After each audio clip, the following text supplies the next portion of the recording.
Welcome to Talk Cosmos, the show where Sue Rose Minahan and guests unveil astrology's ancient archetypes that continually build the collective experiences in our unconsciousness. Get ready to find your free will from your roots in the stars.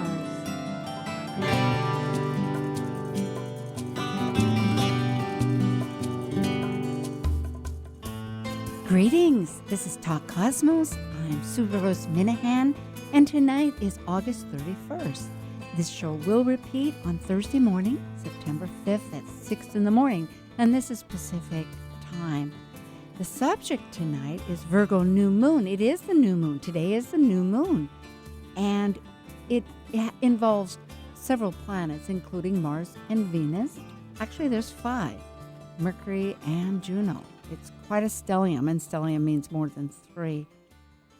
The new moon, just briefly speaking, is when the Earth is between the sun and the moon has its dark face, so we can't see it, and they actually set at the same time approximately, the moon with the sun, meaning that the sun's beams are too bright, they call under the beams, and so we can't see it, and if we can, it might be a slight sliver, and so it's a new moon.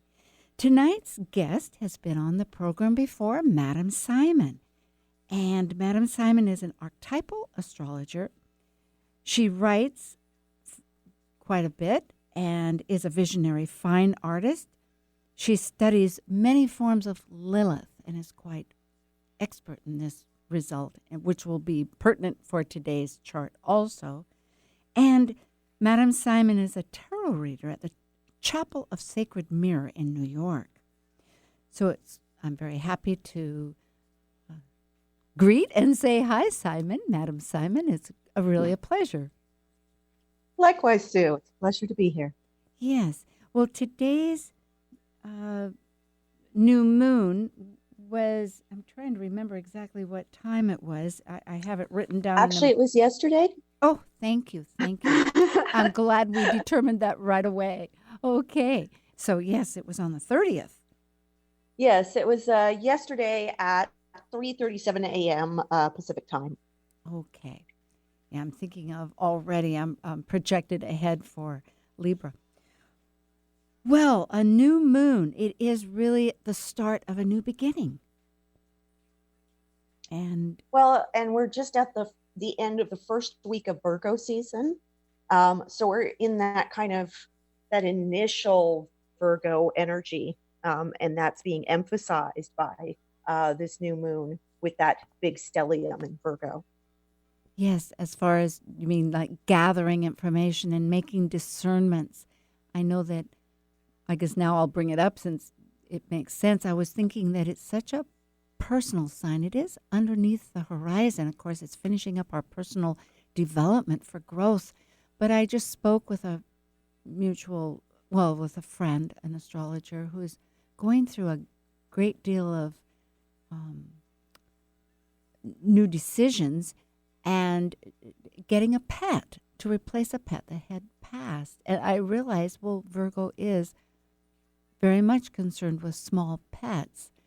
And in that course of choosing the pet and going the distance, suddenly having to go across the country to pick up the pet, and which also relates, I'm sort of jumping into the chart itself, but Uranus is emphasized. And I thought how evident that is. And then also it really resulted a lot of conversation, since Mercury is in Virgo right now too, with her partner, and Juno is of marital partnership. And they determined, yes, this would be very good for them. Took a great deal of conversation because she was trying to emphasize how the value and importance to her, value with Venus and the action, Mars, of doing this. I thought, my goodness, it's like listening to the whole chart. And then, right, in fact, they even bonded further to make the new name of this cat, the password for some of their online programs, which again, Uranus. I thought, my gosh.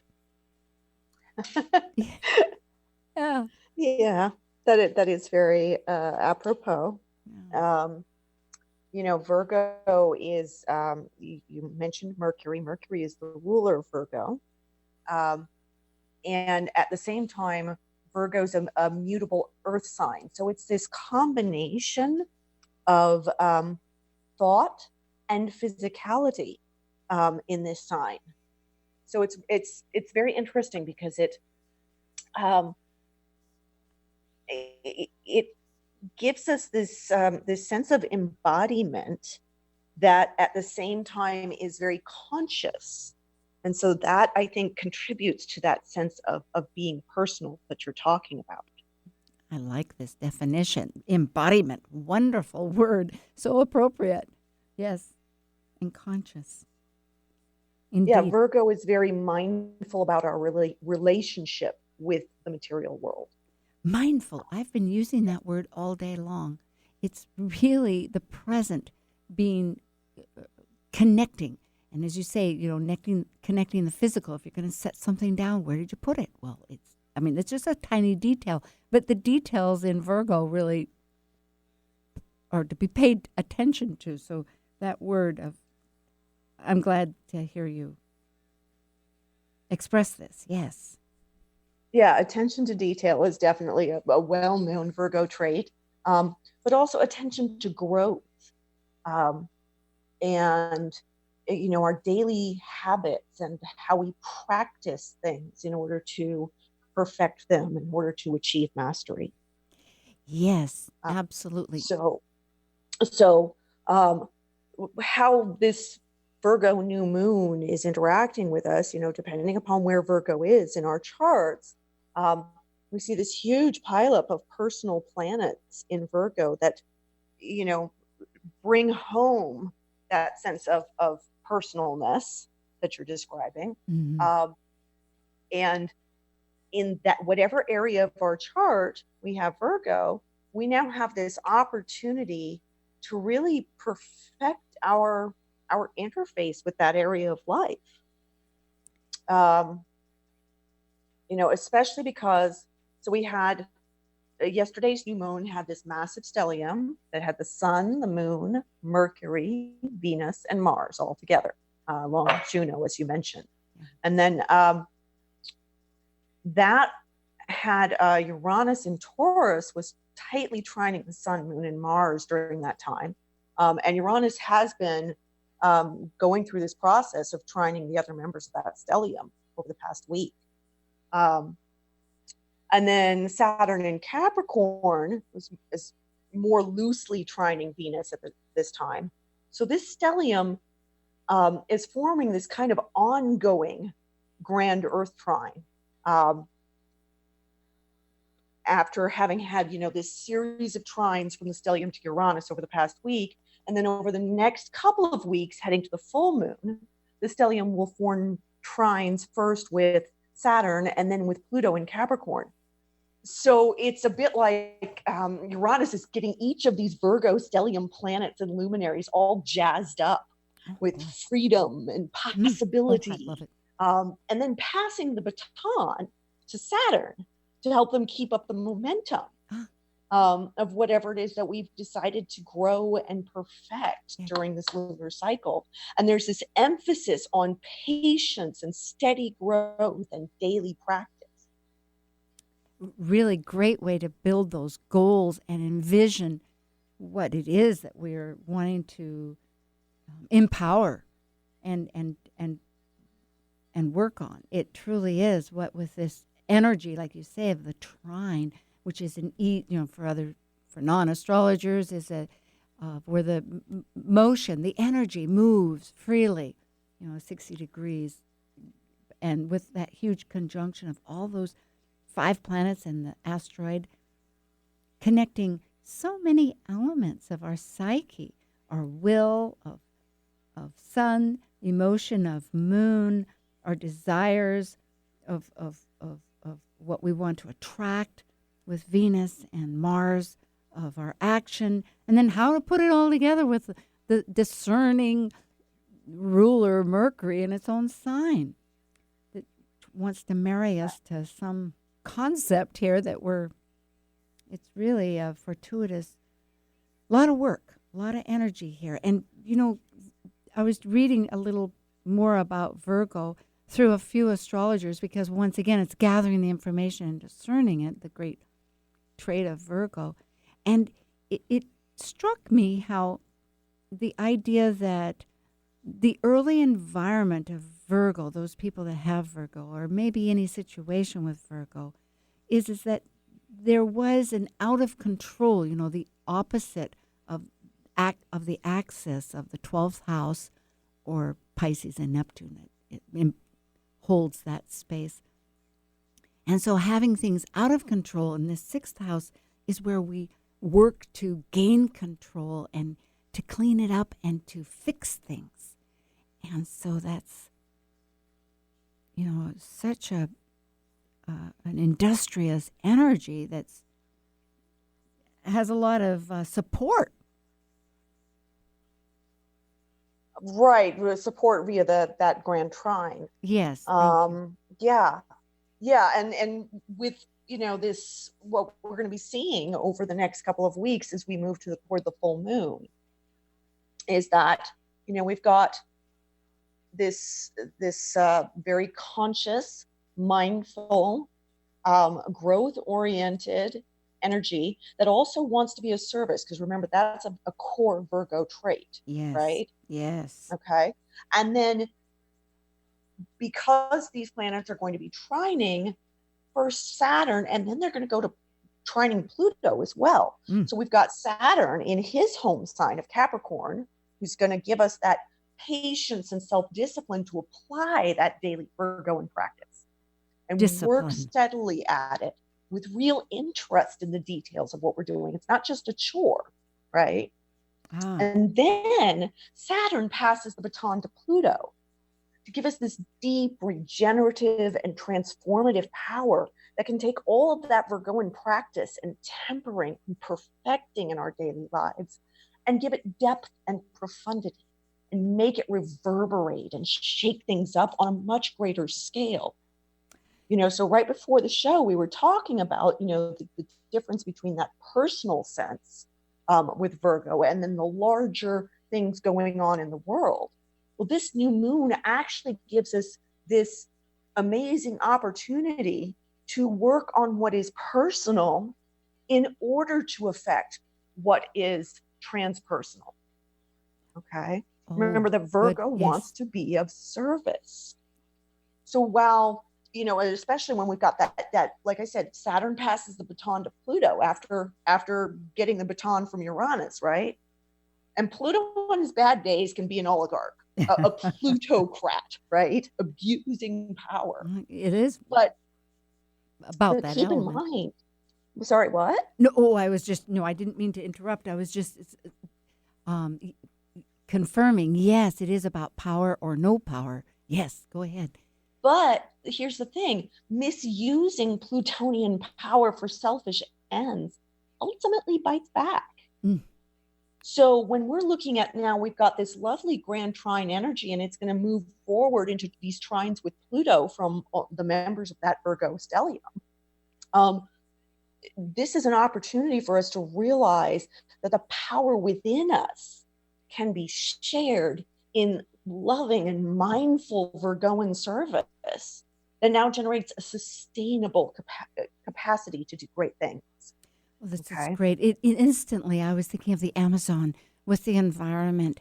And as you were saying, for selfish purposes can bite one, because as we know that the person, I don't, his name at any rate. Bolsonaro. Yes, Bolsonaro. Had changed the regulations for the few, meaning that it was deregulated, allowing this practice of clearing the land.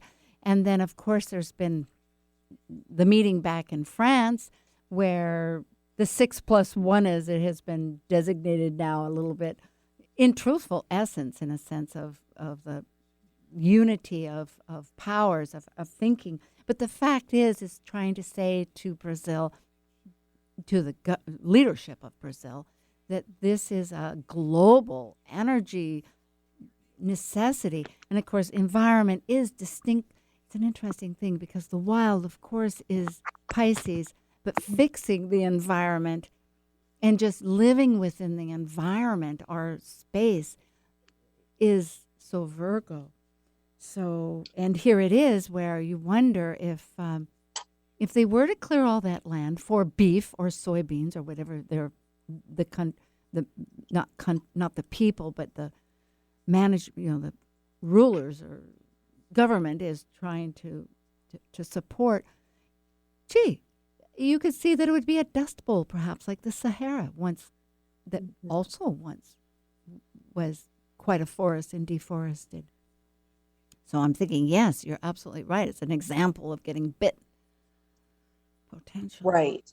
Well, now at the same time, we have to keep in mind while we're looking at all of this, that this new moon is also happening against that backdrop, that ongoing backdrop of the the Jupiter-Neptune square. Okay, that's still is in effect. There's, it's had a couple of exact squares thus far, and I think we've got another one coming up on the 21st. I think, yes. Right. Think it's the 21st. And that same Virgo stellium is going to go through a series of squares to Jupiter and oppositions to Neptune during this same lunar cycle. Yes. So it's very important for us to be aware of some of those challenges from that bigger picture. Even as we're focused on Virgo details, right? But both Jupiter and Neptune are looking at that much bigger picture, right? Mm. And it's also very important for us to pace ourselves during this time. And not get delusional about our capabilities, but also not get too overwhelmed by that big picture, right? So one of my favorite fellow astrologers is Austin Kalpak. And he's talked about this square as being this energy of the big dream, where you have to imagine bigger goals than you can be reasonably expected to achieve, just in order to get the motivation and momentum to get to something that's more realistically achievable. I think he described it as shooting for the stars in order to get to the moon. Indeed. I love this. Continue. Yes. Okay. It's right. And so that backdrop of big dreams is still really crucial as we're looking at this, those Virgoan details, right? And there's a need for us to not just, it's really easy sometimes when we're feeling overwhelmed by what's going on in the world to want to, kind of tune out, hide away from it, all of that. And especially with that Virgo focus on details, okay, now you just want to get into your own little thing and avoid what's going on out there, right? Okay. But again, Virgo does need to be of service. So that can help. And it's important for us to remember that just because there's this potential for us to be, mistaken about our ability to achieve what we desire, or, to be overwhelmed by that big picture, just because there's these big forces at work, doesn't mean that we shouldn't try. No. Okay. But because the dream is so big, and because there's such big transpersonal forces acting on these very personal parts of our lives via all these outer planets that are forming aspects with these inner planets and luminaries in Virgo, one by one, that's going to be happening between now and the full moon. We need to choose very carefully what we're going to dedicate ourselves to during this lunar cycle. That and sounds pace ourselves. It sounds like a good plenty Saturn. of good self-care. Yeah, it sounds like a good Saturn mantra, which always, very good, Madam Simon, because Saturn really does want the goal, will help the climb, but yet it needs to be, needs to be spent wisely. It's a commodity. Time is a commodity. It's not just a free enterprise. If I'm relating that well.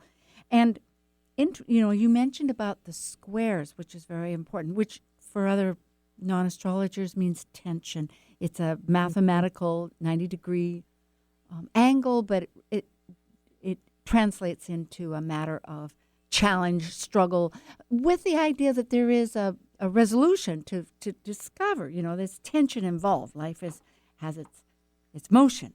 So, but the fact, Right. right. So, at any rate, besides that little aside, describing it, this idea of Jupiter of the great concepts and the big ideas, working with somehow the detail. The extra part of that, Philip Sedgwick is also another wonderful astrologer, and I was reading his Virgo information just to remind people, so I'll give him credit there, of the great attractor, as it's called, because 27 degrees Sagittarius is the direction of the galactic center of the really large picture. And of course, whenever Jupiter is in its own sign every 12 years, which it is, this becomes a major focus. And so that adds to the dimension that you're talking. I mean, it supports. I'm validating what you're saying, but just in another view of that energy. So it's really what you say is. Well, and here's the thing also to remember when we're talking about that square energy, where you're talking about, the tension created by that. Keep in mind that that square is a challenge, and a challenge is not necessarily a bad thing. No, it can get redeemed, right? What gives us this this impetus to make changes. It can get us thinking and behaving in new ways that actually lead to much more, not just more growth, but a better outcome overall than we would have had if we just had easy trying. No, it's absolutely true. We oftentimes, and that's very important. I mean, however we describe it, but to convey to people that it's rather than put the judgment of negativity, just realize it has a different opportunity. It's an opportunity to really come up with other options, other plans, other way of looking at things. There's sometimes extra input. It's challenge, is a good way. Like the great sports people, they look at life always as a challenge, and then they succeed. So, well, I like to think of it as an adventure. They're okay. I like that. Absolutely. Not every peak is attained easily. Yes. Right. But that's the thing, is that part of being successful with the adventure or with climbing the mountain, heading toward that peak that you were talking about, is, having that Virgoan concern for health and growth, and not beating ourselves up for the pie in the sky dream, but very steadily going toward it. We have a greater capacity to achieve what we want with this kind of influence, especially if it's something that will help us with both our own personal growth and our ability to serve our community and our world. And that is, but we're not serving anybody if we burn ourselves out. No, and it is the name of the game when it comes to Virgo, just exactly this. It's true that the personal development, it is at which really gives Virgo a great capacity of ability. Virgo is very capable because it does attend to all detail and for the growth. I mean, in the growth process, not to overlook that, but to really emphasize it, it is essential. It is absolutely true.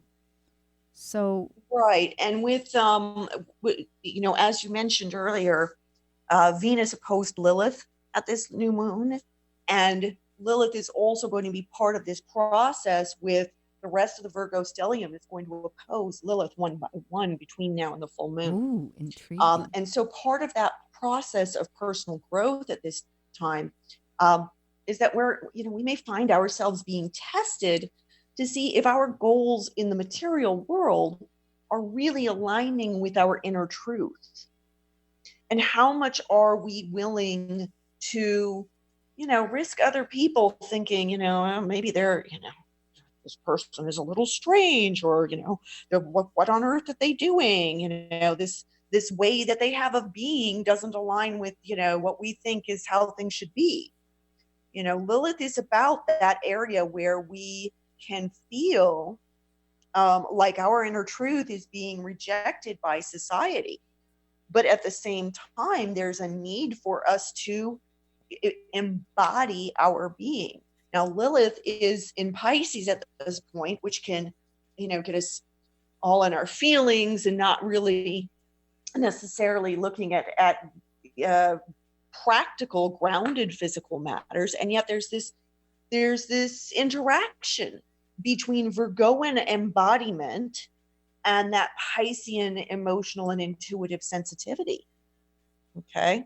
Yes. So one of the things to recognize about oppositions is that this is where the planets can most clearly see each other.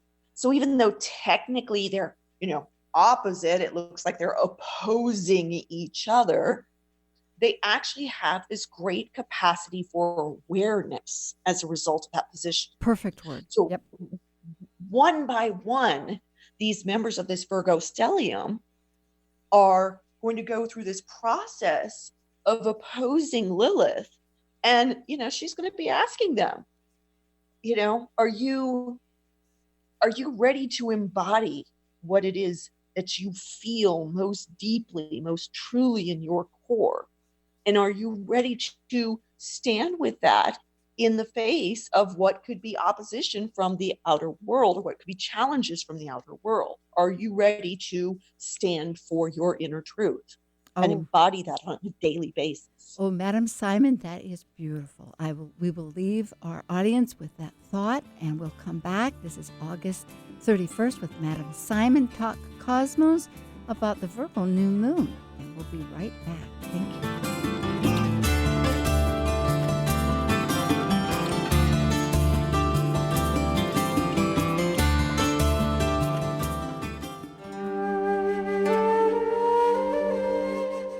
While we take a break from this week's edition of Talk Cosmos, let's take a look at this cycle's archetype. We are currently in the yin period of Virgo. By leaving a cycle based on the creative manifested legacy of our highest creative form, the energy of Virgo completes the last sign below the horizon of the self and requires discernment to perfect oneself through the mental process of critical analysis.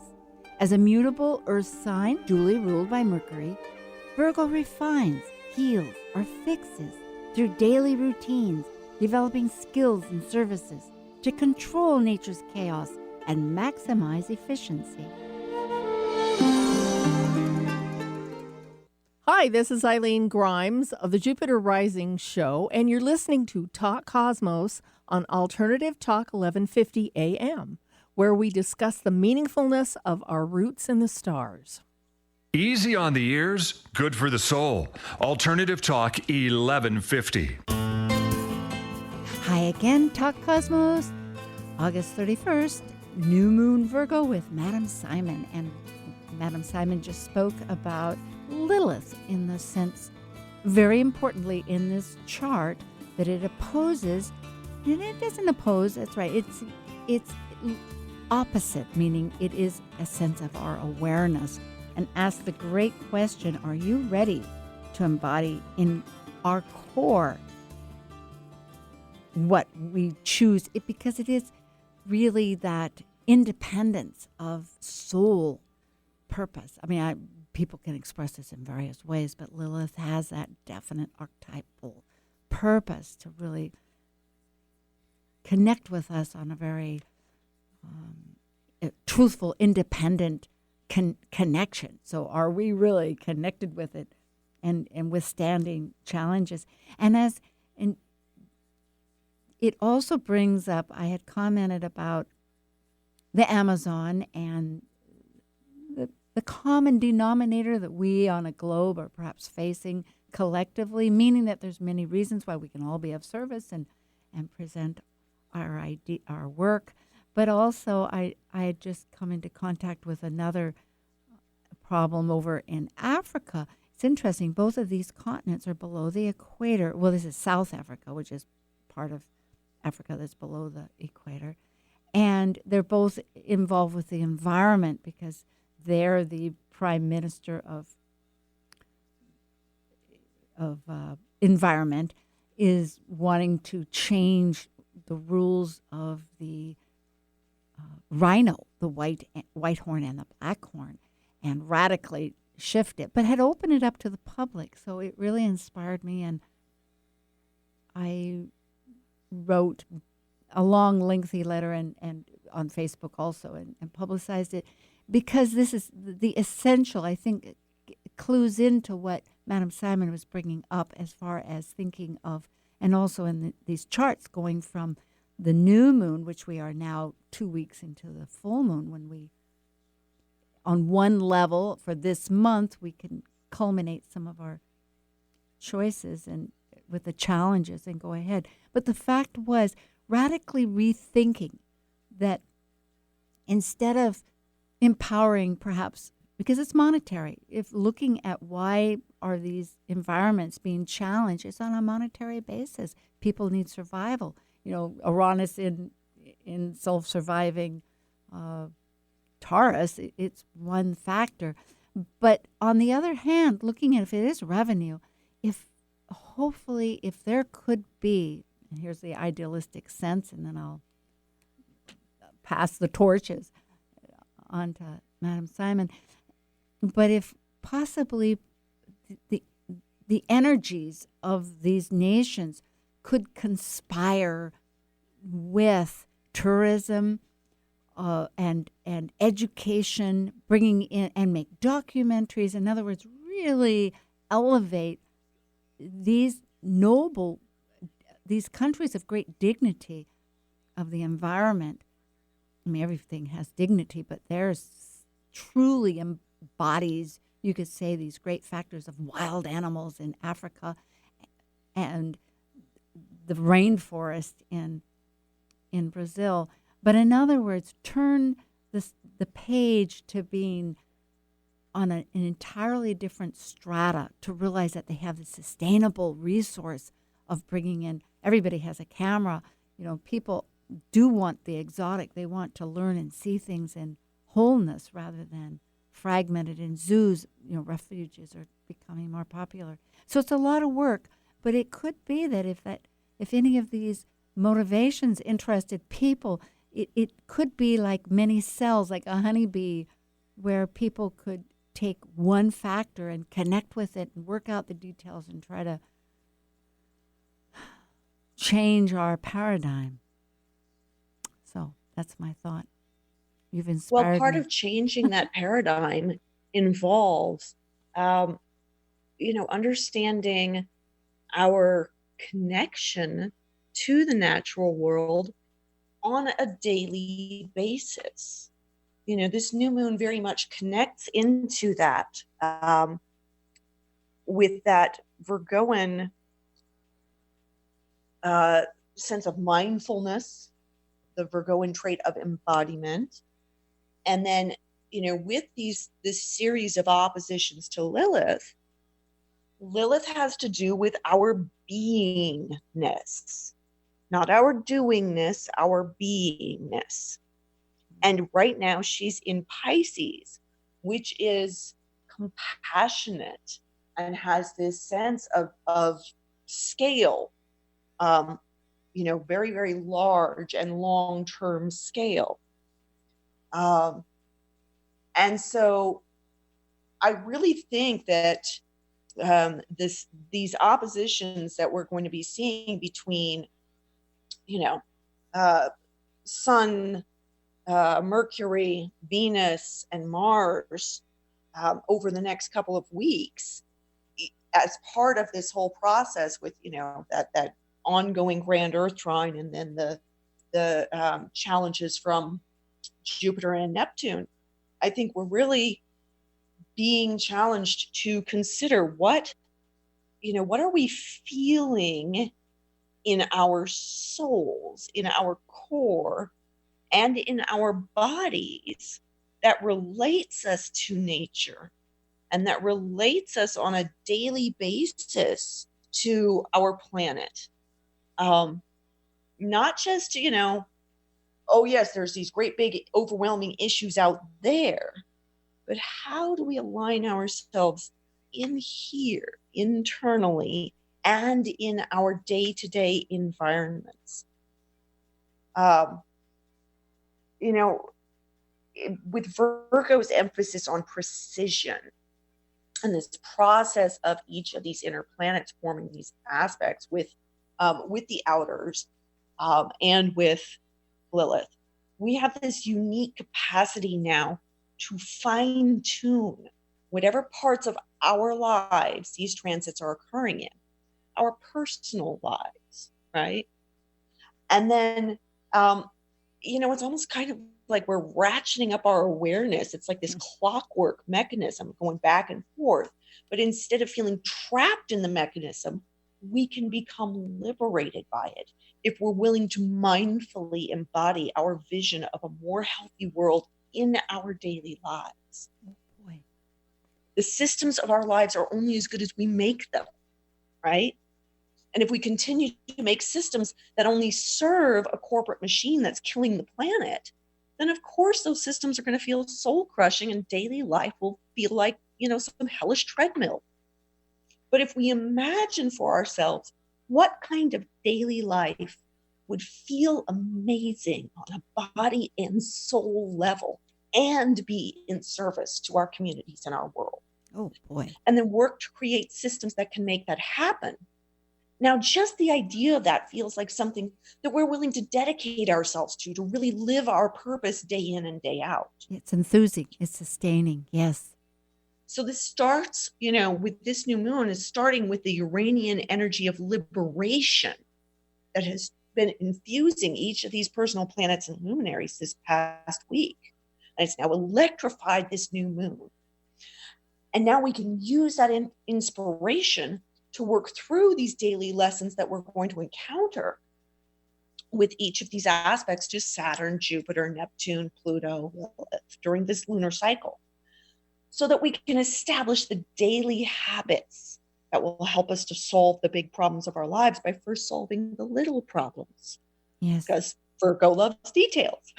Right.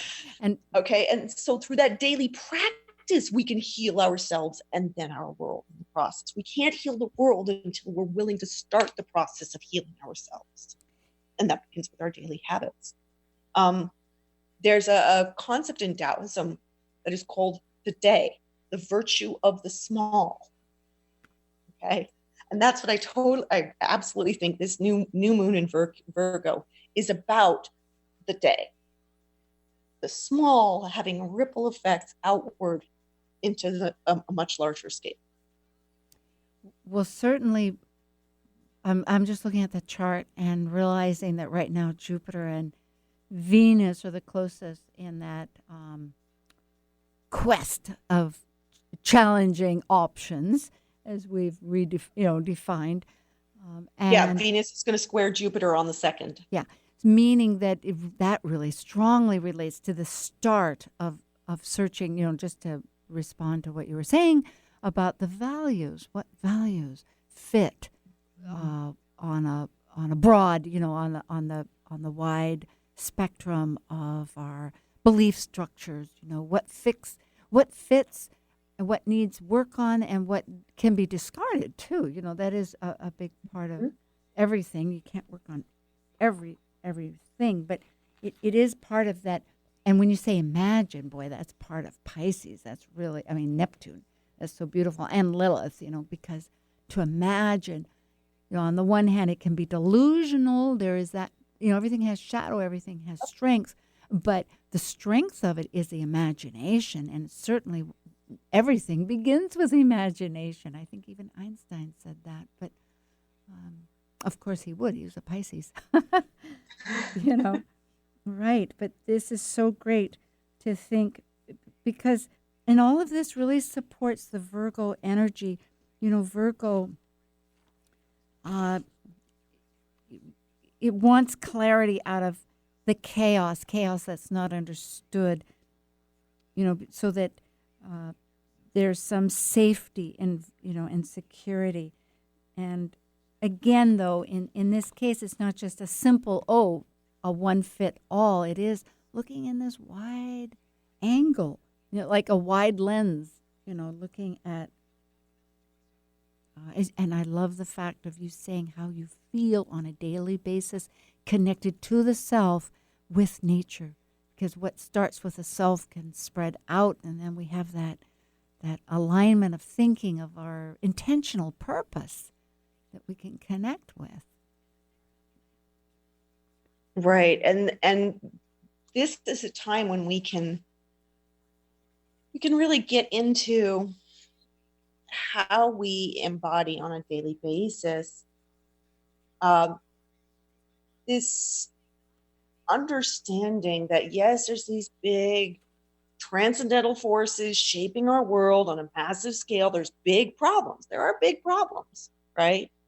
But we can't solve those problems. We certainly can't solve those problems with the same kind of thinking that created them, right? It's been said. That's right.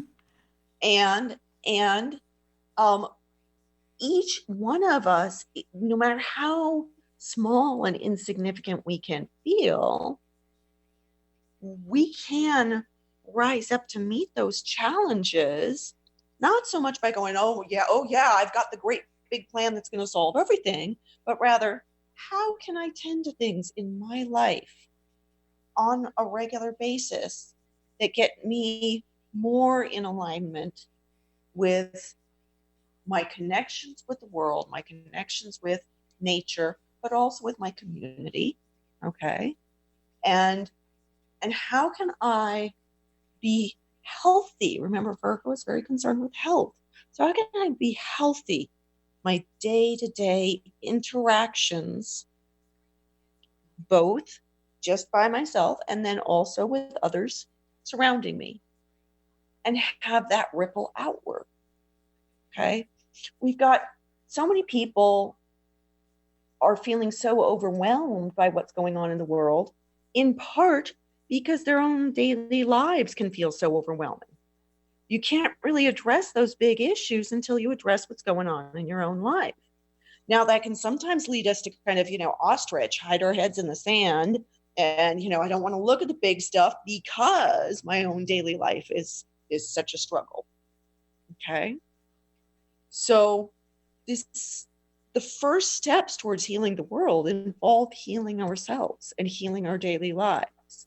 And sometimes that means making choices about, how are we going to handle the mundane day-to-day existence that pulls back a bit from maybe other people's expectations of what we should be doing.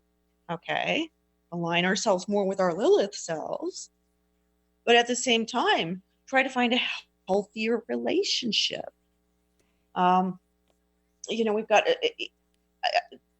the skies are going to be really, really busy between now and the full moon. We've got lots of opportunities to explore this relationship between the small and the big on a daily basis for the next 2 weeks. It's very perfectly Virgo organized, isn't it? Because it is step by step, on a consistent basis. The daily, that's what the daily is every day. Mm-hmm.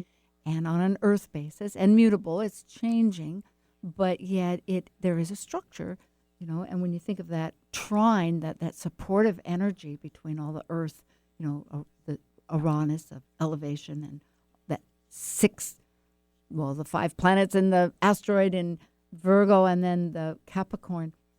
Yeah, it is a good process. I was looking also at the North Node, thinking of nodes, and I'm looking at it, and there isn't really a lot of distinct signs, but it is sextile, meaning it's a connector between the Virgo, by whole sign anyway, also between the Taurus and it's a water sign in Cancer. So I'm thinking a lot of this has to do to get, I was thinking how wonderful you're putting that there's lots of opportunity coming up just because of the this collection of planets that are in the Virgo degrees that are slowly transiting in relationship to they move quicker, the personal planets, and to the larger planet, which would be the slower planet, which right now we're speaking of is Jupiter. But interestingly, so I'm also thinking that, okay, so that's how we're going to eventually move towards the North Node, which we want to integrate. But in the meantime, a lot of this is also letting go of the South Node, which is in the Capricorn, along with structure of Saturn and the transformational of Pluto. Choosing, it's work. It is going to be some real choices here. What to keep and what to let go, what to renovate, how to move. It's a. Well, I like to think of the sign of Cancer as being about the family you choose, just the family you're born into, the family you choose, and the community of the heart. And with the North Node in Cancer, I'm glad you brought up that sextiling, because we're going to see sextiles between the personal planets and the North Node. And it's like the North Node is this bridge, this intermediary. The nodal axis is actually this bridge in this process between these personal planets and these transcendental planets. Okay. And so as we're looking at these areas that these forces that the personal planets represent in our lives, and how they're dealing with very personal things, and then we're looking at that big picture, the transcendental planets, the family that we choose, the community of the heart, the ability to find safe space in which to be emotionally vulnerable and to share that with others. That's where we bridge that gap between the small and the big. That's just beautiful, Madam Simon. I love that. Yes. And thinking of, again, looking at the new moon with Mars so close. I mean, the new moon is 6 degrees, 46, and Mars is 7:49, 6. It's just exactly a degree away. And then Venus, a few degrees further. But the point is that masculine, feminine, the many ways that the unity that we all have to different balances, but it is finding that wholeness, that connection of heart and spirit. I like this. I appreciate your way of looking at the Cancerian energy here, that we're all globally working towards for the next 9 months. It'll be another quite a while that we're still.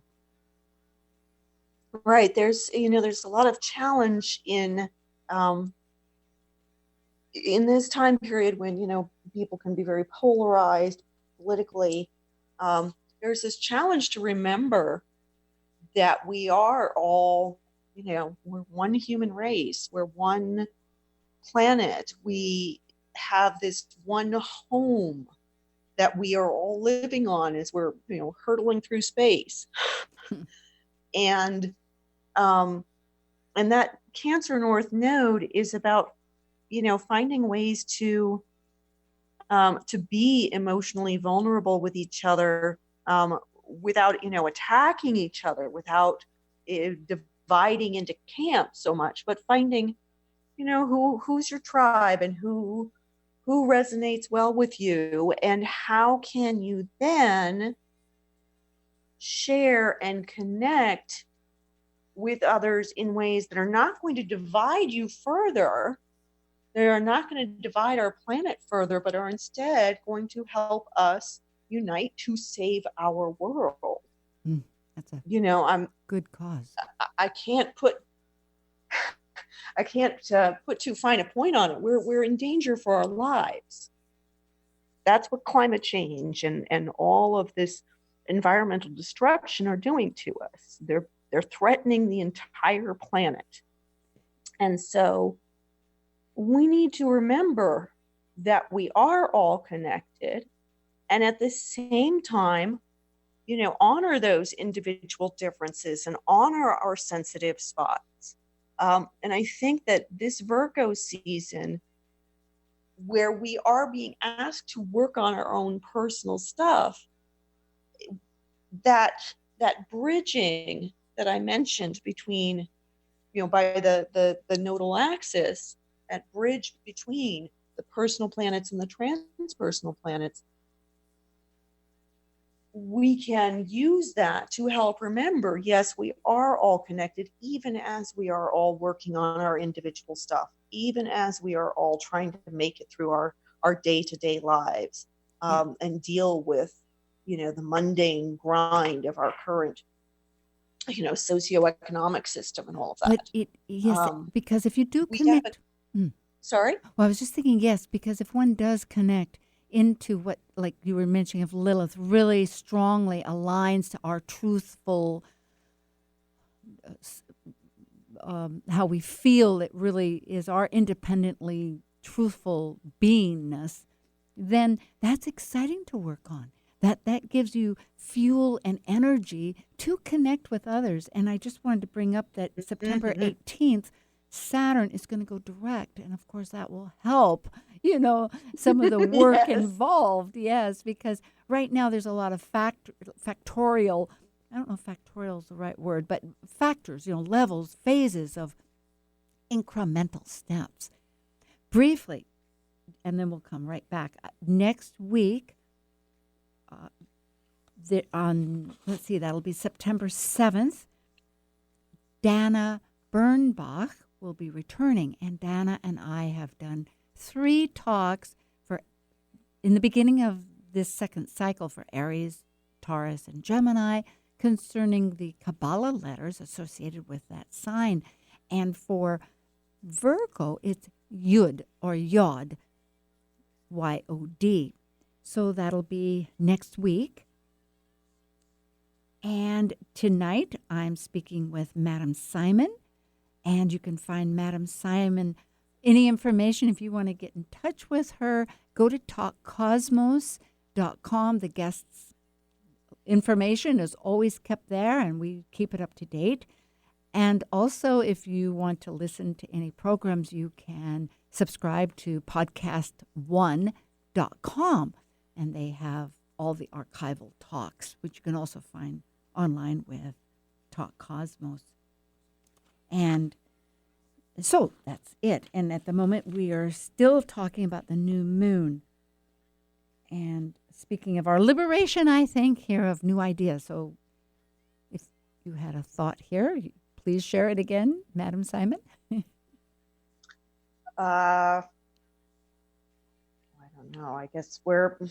Well, we were talking, you're right. I jumped right in, and we're talking to the connection to the natural world on a daily basis. And when I spoke of liberation, I was thinking really of the idea of looking at Uranus as it connects. And then we're talking about letting go of some of our past ideas and the nodal axis with the connection of our heart and spirit. I mean, there's many, many things that we've spoken about. It's been a wonderful, wonderful conversation. I'm so glad to, connect. Yes, I think the real key for us to remember during this lunar cycle, remember, our new moon is a time for setting intentions, so that as the moon grows toward fullness, we're building something in our life or growing that intention, right? And so the intention for a new moon in Virgo is very grounded, very embodied, and very mindful. And so I just think that if we can work with those 3 principles, embodiment, mindfulness, and groundedness, being very present with our day-to-day actions over the next couple of weeks, and really feeling what that feels like for us and making changes according to what actually feels right on that deep level. Remember that awareness between the personal planets and Lilith that's going to be going on. Oh, it's perfect. Um, And that's we Virgo. have this chance to really embody our truth on that higher level Oh, good. through our daily action. Virgo can fix the chaos and lead health. That's very good on a personal basis. Thank you, Yeah. Madam Simon. It's always a good pleasure. And there are archives with Madam Simon, so check out Talk Cosmos. All right. Until Thank again. you, Sue. Yes.